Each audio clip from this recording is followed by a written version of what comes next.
Party जो है वो जात पात देख करके जाति पर आधारित वोट का वितरण की है, इसको लेकर क्या कहेंगे?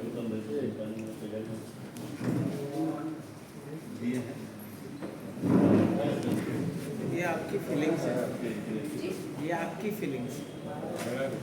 सर सबसे पहले अपना परिचय बताइए। मैं डॉक्टर चंदन मेहता सोनपुर से।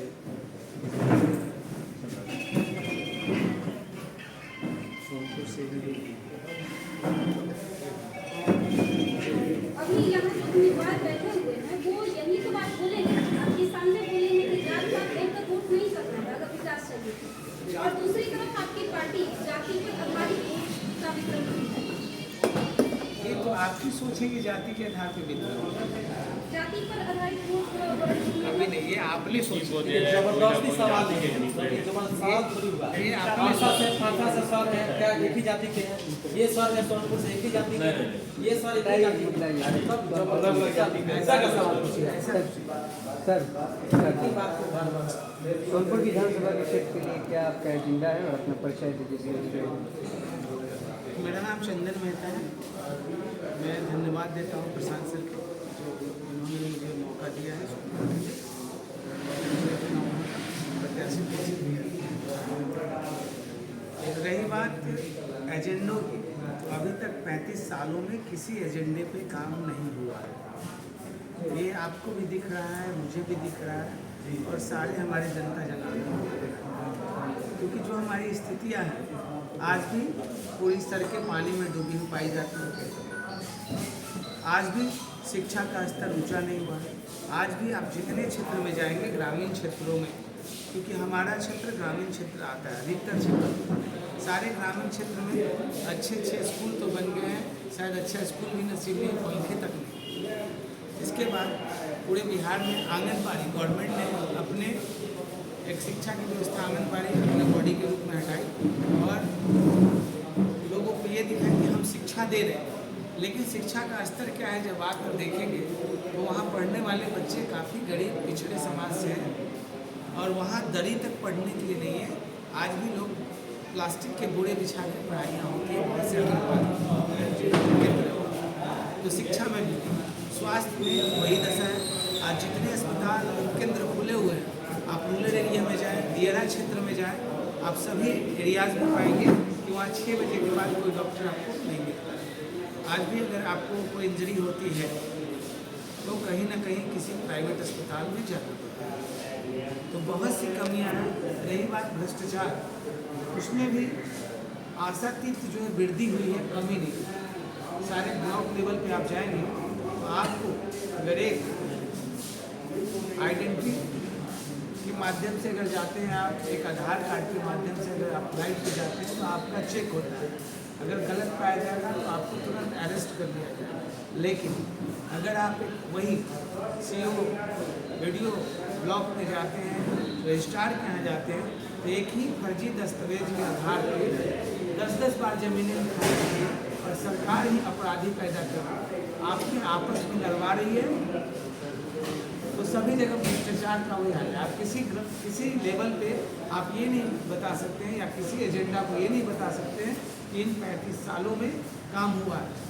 बिहार सोनपुर मेरा पिछड़ते गया और सोनपुर का एक बहुत बड़ा योगदान रहा है हमारे बिहार में। हमारे सोनपुर ने 3 मुख्यमंत्री दिए हैं, लेकिन फिर भी उस सोनपुर का दशा ये है कि आज भी एजुकेशन लेवल की बात करते हैं तो आज भी हमारे ग्रेजुएशन जो भी बच्चे करते हैं वो छपरा JP यूनिवर्सिटी से करते हैं। लेकिन आज भी यूनिवर्सिटी में जो एग्ज़ाम 3 साल पे होना चाहिए वो 6-6 साल का ड्यूरेशन लग जाता है, जिसके वजह से हमारे बहुत से बच्चों का भविष्य अंधकार में हो जाता है। क्योंकि आपका अगर जॉब की बात आती है तो 1 घंटे भी लेट होता है तो आप फॉर्म तक नहीं भरने देते, लेकिन आप 3 साल हमारे कैरियर को कैसे बर्बाद करते हैं इसका कोई आज तक अता पता नहीं। सर सोनपुर में क्षेत्र में अगर जाते हैं तो किस एजेंडे के तहत क्षेत्र में जाएंगे सर? मैंने बोला ना कि कोई एजेंडा आपका सक्सेस नहीं है, आपका मैनेजमेंट ही बुरा है। मैं बताता हूँ मैनेजमेंट क्या है। आज सोनपुर की बात नहीं करते, आज पूरे छपरा तक की बात करते हैं। छपरा में जाएंगे तो आज भी पानी 5 से 8 फीट तक कहीं कहीं डूबा हुआ है, घुटने पर डूबा हुआ है। आज भी जाएंगे तो सारी फाइलें खराब हो गई ऑफिस की, कितने बिजनेसमैन को कई करोड़ों का लॉस हुआ होगा। आखिर ये व्यवस्था का पोल खोल रहा है, ये एक साल नहीं हो रहा, ये हमेशा से होते आया है। लेकिन गॉड का दया है कि इलेक्शन से पहले पोल खुल गया, हर साल हुआ है। तो बहुत सी कमियां, और इसका सबसे बड़ा कारण है मिसमैनेजमेंट। तो अब बिहार को नेता नहीं, एक मैनेजमेंट किंग की आवश्यकता है, जो सिर्फ प्रशांत किशोर ही दे सकते हैं। वो एक मैनेजमेंट किंग है, वो जानते हैं कि सड़क तो बनाएंगे लेकिन पानी कैसे निकालेंगे। वो जानते हैं स्कूल तो बनाएंगे, बच्चे कैसे आएंगे और अच्छा से पढ़ाई कैसे होगी। वो जानते हैं कि हॉस्पिटल तो बनाएंगे लेकिन रोगी ट्रांसफ़र कम होगा, हमारे यहाँ कैसे स्थापित रहेगा।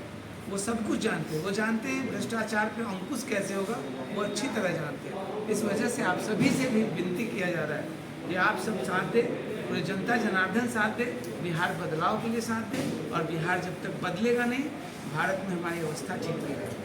अगर जनसुराज की सरकार बनती है क्या बिहार से पलायन दूर हो सकती है? क्यों नहीं होगा? एक सिंपल कैलकुलेशन मैं बताता हूँ। एक गांव में बच्चों की आबादी कम से कम 5 से 6 हज़ार, और एक बच्चे का अनुपात, आप जितने मीडिया आए हुए हैं, आप अपने दिल से पूछे कि आप अपने बच्चों में खर्च करते हैं नहीं। कम से कम एक पर्सन ऐसा है जो 1000 से लेकर 10,000 तक अपने एजुकेशन पे खर्च करता है। अगर हम वो भी नहीं मानेंगे, अगर ओनली 1000 खर्च मानेंगे, तो एक गांव से 50 लाख रुपए हर महीना हम सरकारी के बदले प्राइवेट में दे देते हैं। तो आप बताइए, एक एरिया से सिर्फ 50 लाख रुपए एजुकेशन पे जा रहा है, तो हेल्थ सिस्टम पे कितना जा रहा होगा, भ्रष्टाचार में कितना जा रहा होगा। ये सारी कमियां दर्शाती है कि आप हमारा टैक्स लेकर भी आप जो सुविधा, मूलभूत सुविधा जो देनी चाहिए सरकार को, वो हम तक नहीं मिलती है। आपके जितने हाथों में मोबाइल है, अभी टैक्स कम हो गया। आप पिछले 1 महीना पहले तक आप 28% तक टैक्स बढ़े हुए हैं। यानी एक गरीब भी मोबाइल खरीदता है तो आज के समय में 10 से 20 हज़ार का मोबाइल EMI पे उपलब्ध है। कोई ऐसा आदमी नहीं जिसमें कर्ज नहीं, और एक मोबाइल में 6,000 रुपये का टैक्स भर देते हैं। तो सोचिए, अनाज 4 किलो के लिए आप 2,000 रुपये पूरे साल, 2,000 भी नहीं पड़ते, तो सोचिए आपके कई सालों का अनाज का पैसा एक मोबाइल में आपको चला जा रहा है। सोचिए क्या दुर्गति हमारे बिहार की नहीं, पूरे देश की। इसलिए आपको मैनेजमेंट किंग की आवश्यकता है, जो सिर्फ प्रशांत ही पूरा कर सकते हैं। परिवार लाभ कार्ड बन रहा है, जी हाँ, जनता को क्या फायदा मिल सकता है? परिवार लाभ कार्ड एक ऐसा योजना बताई जा रही है, एक ऐसा योजना है जिसमें आपको सिर्फ उनके लाभ के बारे में बताया जाता है कि अगर हमारी सरकार आती है, जनसुराज की सरकार आती है, तो एक गारंटी दी जा रही है। एक लालच नहीं है, गारंटी है। जैसे आपकी कोई कंपनी, आप मोबाइल भी लिए होंगे तो आपको गारंटी दी होगी, गारंटी पर आप खुश होते हैं कि कम से कम आपके मन में ये होता है कि हाँ, हमें गारंटी कार्ड मिला है, वारंटी कार्ड मिला है, अगर हमारी मोबाइल फूट जाती है तो दूसरा मिलती है। सेम हमारी गारंटी है, कोई लालच नहीं कि हमारी सरकार बनती है तो मैं आपको इतनी गारंटी कार्ड दे रहा हूँ कि हमें आपको सस्पेंड करने में जरा भी वक्त नहीं लगेगा, क्योंकि आप जनसुराज जनता के लिए बना है और सारी जनता आपको ओपनली दिखा सकते हैं। आपने मुझे गारंटी कार्ड दिया, आप जैसे गारंटी कार्ड आपके मोबाइल को मिलता है, उसी तरह हमारी सरकार बनने की गारंटी कार्ड दी है।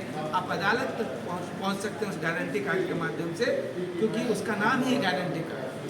सोनपुर ज़्यादातर राजद का गढ़ माना जाता है, यादव की संख्या बहुत अधिक है, वोटर भी है, लेकिन फिर भी आपका तैयारी किस तरीके से रहेगा कि जो कि दोनों एक तरफ पूर्व विधायक और एक वर्तमान विधायक, उसे कैसे तैयारी अगर गढ़ की बात करते हैं तो आज भी सबसे ज़्यादा दुख यादवों की है, जाकर मिल लें।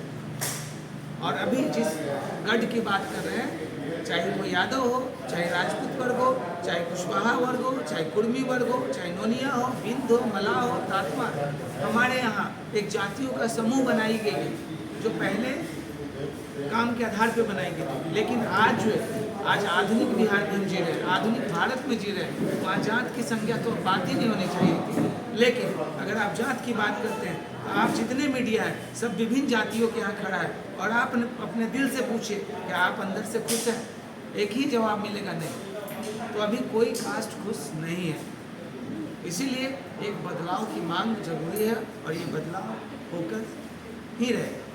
क्या कहेंगे, प्रशांत आएंगे तो दारू चालू करवाएंगे, बोलते हैं कि हमारी करेंगे? सरकार बनेगी घंटे क्यों में। नहीं करेंगे, ये पूछिए क्यों करेंगे और क्यों नहीं करेंगे। करना अति आवश्यक है, क्योंकि जब से आप जान रहे हैं कि 2016 के बाद शराब बंद हुई है, जब से सबसे ज़्यादा इंसिडेंट हुआ है कि सबसे ज़्यादा मरने वालों की संख्या शराब बंद होने के बाद ही हुआ। आप नहीं, आप ही मीडिया में, आप मीडिया लोग जा कर दिखाए थे कि यहाँ 80 लोगों की मौत हो गई, यहाँ 27 लोगों की मौत हो गई, यहाँ 50 लोगों की मौत हुई। उस दिन आपकी आत्मा रोती होगी उस लाइव वीडियो को लेने में। तो आप सोचिए, पूरे बिहार की आत्मा रो रही है कि जो शराब अगर बंद कर रहे हैं तो या तो पूर्णतः बंद होना चाहिए, वो भी पूरे बिहार में नहीं पूरे भारत में बंद होनी चाहिए, इसकी आवाज़ उठनी चाहिए। और नहीं तो खाने पीने की सामग्री पे कभी बैंडेशन नहीं होना चाहिए। बैंड की वजह से आज जो शराब फलों से चुलाई जाती थी, जो शराब के रूप में दारी से ली जाती थी, खजूर के जो है प्राकृतिक ग्लूकोज है, शराब अल्कोहल बहुत ही फायदेमंद चीज़ है, एक लिमिट मात्रा में ली जाए तो। आप पूरे साइंटिस्ट से आप बात कर सकते हैं इस मैटर पे, पूरे डॉक्टर से बात कर सकते हैं। ठीक है, रही बात शराब जब से अवैध रूप में हुई है तब से लोगों ने ये शुरू किया कि शराब का नशा किस रूप में हो। अब ये शराब का नशा नहीं है, नशा किस रूप में उपलब्ध कराई जाए जनता के बीच ताकि मुझे प्रॉफिट हो। ये अवस्था है कि यूरिया से, कच्चे स्पीड से, आपको देखिए गांव भाषा में बोल रहा हूँ, उसको नौसादर लोग कहते हैं, उससे गांव के भाषा में मैं अकवन का दूध बता रहा हूँ, उससे ये सब चीज़ों से, कफ सिरप से, उस टैबलेट से, उस ड्राई जैसे सॉल्यूशन क्या कहते हैं, सॉल्यूशन कहते हैं ना, फेविकॉल से बहुत कुछ माध्यम बन चुका है। आज युवाओं जो है स्मैक के इतने ज़्यादा ग्रस्त हो गए हैं कि आज भ्रष्टाचार का एक जन्म ले रहा है। अपराधी सबसे ज़्यादा बिहार में पैदा हो रहा है। और बिहार कभी बिम्बिसार के समय में बिहार कभी राजनीतिक का सबसे भारत का ये राजनीतिक स्तर कभी हुआ करता था, आज भारत का सबसे हुआ गिरा स्तर दिख रहा है। आज अंग्रेज अगर कोई आता था तो तकलीफ होता था कि गरीबों की झोपड़ी में जाके वीडियो बनाई जा रही है, लेकिन अगर आप आत्मा से अगर एक दिन हमारे साथ चलिए और सारी गरीबों की बस्तियाँ, झोपड़ियाँ जो है 85% झोपड़ियाँ में लोग वास करते हैं, अभी भी घुटनों भर पानी है, खाना बनाने का दिक्कत है, रहने का दिक्कत है, सांप काटने की संख्या बढ़ जाती है, गरीबों की मौत अधिक होती है, डूबने से गरीब के बच्चे मरे हैं, अमीर के बच्चे नहीं मरे हैं। जाकर देखिए, डूबने में कोई जाति तो नहीं दिखा, भगवान ने तो बाढ़ बनाया तो वहाँ जाति देख के तो नहीं बनाया, लेकिन आप वही काम किए हैं जहाँ पढ़े लिखे वर्ग हैं। जहाँ पढ़े लिखे वर्ग नहीं है वहाँ आपने काम नहीं किया। अगर काम किया फिर भी आपके पास मैनेजमेंट नहीं था। आपने सड़कें तो बनाई, लेकिन इन 35 सालों में सड़कें की हाइट कम से कम 5 से 6 फीट ऊंची हो गई, जिसके कारण आपने सड़कें बनाने के बाद भी आपने निकासी नहीं निकाला, आपने नाले नहीं बनाए, आपने व्यवस्था नहीं किया, जिसके वजह से सारा रूरल एरिया डूबा पड़ा हुआ है। शर्म आनी चाहिए ऐसे लोगों से जिसने जाति की बात करके गठबंधन, महागठबंधन बना के सारे नेताओं का गुच्छा तैयार किया और गुच्छा तैयार करके उनको बोलते हैं कि आपका नेता आज हमारे दल में है, आपका नेता आज हमारे दल में है। उन सभी को ले जाकर बेशर्मी की तरह आप जाति के नाम पे वोट लेते हैं। लेकिन आप एक बात बताइए मुझे कि जाति के वोट लेने के बाद वही जाति के लीडर आज बहुत आगे हैं, लेकिन उन जातियों से पूछिए कि वो आज कितने पीछे हैं। इसलिए बदलाव चाहिए। आज लोन के नाम पे 10,000 लोन आप इलेक्शन के 20 दिन पहले बांटते हैं। आप मेट्रो का उद्घाटन 1 महीने पहले करते हैं, 4 स्टेशन के बीच। आज सारे पुल का उद्घाटन हर बार 4 साल काम नहीं होता है। आप एक पैकेज बचा के चलते हैं लोगों को ये माइंड में डालने के लिए कि इलेक्शन से बहुत पहले डालेंगे तो लोग भूल जाएगा। और आप जितनी पुलें हैं ध्वस्त हो रही है, आपकी जितनी ब्रिज है ध्वस्त, क्या पता कल होके मेट्रो वहीं खड़े खड़े गिर जाए, इसकी भी कोई गारंटी नहीं कि ब्रिज आने चले जाए। कब सुधरेंगे आप? अब आप सारे मीडिया को, जनता जनार्दन को, सबको सुधरना पड़ेगा। अब नेता नहीं, आपको अगर चुनना होगा तो एक मैनेजमेंट किंग चुनना होगा जो रणनीति बनाए बिहार के विकास के लिए। नेता नहीं जो बजट खा के अपना खुद का वातावरण क्रिएट करे अपने जीने के लिए। ऐसा नेता नहीं चाहिए आपको। सोनपुर के जनता के लिए क्या कहिए? जो बात मैं सोनपुर के लिए कहूँगा वही बात पूरे बिहार के लिए कहूँगा। ना सोनपुर में अंतर है, ना पूरे बिहार में अंतर है। वही स्थिति है जो सोनपुर की स्थिति है, वही स्थिति पूरे बिहार की है। आप अपने दिल से पूछे। आज मैं उन लोगों से बोलता हूँ जो निर्दोष लोगों को भ्रष्टाचार में उलझा के रखे हैं, सिर्फ वो सुधर जाए। वो सावबनिया जो चुप के वोट करना सिर्फ जानते हैं डर से कि आज इनकी सरकार आ जाएगी तो लाठियाँ चलेगी, हमारा बिजनेस सुरक्षित नहीं रहेगा। आज उनकी सरकार आ जाएगी तो सारे मुस्लिम काटे जाएंगे। आप उनको डरा के उनकी राजनीति कर रहे हैं, उनको डरा के उनकी राजनीति कर रहे हैं। कोई पिछड़ों की राजनीति कर रहा है, कोई अति पिछड़ों की राजनीति कर रहा है, कोई दलित की राजनीति कर रहा है, कोई महादलित की राजनीति कर रहा है। आखिर ये राजनीति कब तक होगा, देश का जान लेगा। आप भी सुरक्षित नहीं हैं, हम भी सुरक्षित नहीं हैं। किसी गोली पे अपराधी का जात नहीं लिखा रहता है, कोई असुरक्षित, सारे लोग असुरक्षित हैं। आप जाके देखिए जितने भी झोपड़िए माहौल हैं, सबसे ज़्यादा क्रिमिनल वहीं पाए जा रहे हैं। मजबूर है वो चोरी करने के लिए, मजबूर है वो डाका डालने के लिए, मजबूर है वो हत्या करने के लिए। इसलिए अगर देश को बचाना है तो सबसे पहले गरीबों की रक्षा करना पड़ेगा। गरीबों को उस लेवल पे लाना होगा ताकि ये जो जितनी क्राइम की रफ्तार है वो कम हो जाए। यही मैनेजमेंट करना होगा। अगर हमारा गरीब सुरक्षित होगा तभी हमारा देश सुरक्षित होगा, क्योंकि 85% गरीब सबसे अधिक वोटर होते हैं और वोट गिराने में सबसे ज़्यादा सारे काम छोड़ के आपके वोट गिराने आते हैं। जबकि अमीर लोग कहीं हैं, फॉरेन में हैं, उनको वोट से बहुत कम मतलब होता है। बहुत से लोग, अगर हम डॉक्टर हैं हमें भी वोट से कम मतलब होता है। अगर हमारी इमरजेंसी आ जाएगी तो हम वोट गिराने नहीं जाएंगे, पहले इमरजेंसी काम करेंगे। लेकिन गरीब एक पर्व समझ के खाट पर अगर 80 साल 100 साल की अगर महिला वृद्ध हैं, दादी वृद्ध हैं, परदादी वृद्ध हैं, उनको भी ले जाके वोटिंग कराने में अगर सब खाट के सहित ले जाता है, बिना झिझक के ले जाता है और सारा वोट दिलाता है। ये है हमारा बिहार। और इस बिहार के साथ नाइंसाफ़ी हो रहा है, गरीबों के साथ नाइंसाफ़ी हो रहा है। और गरीब नहीं, ईमानदार के साथ हथकड़ियाँ लगा दी जा रही है। 5 दिन के लिए आपकी इज्जत ले लिया जाता है और बाद में आप निर्दोष पाए जाते हैं। भ्रष्टाचार शर्म सीमा पे है। आप सभी मीडिया कर्मी साथ साथ जनता जनार्दन से आवेदन है कि अब बिहार को बचाइए, आपके हाथों में ही बिहार है।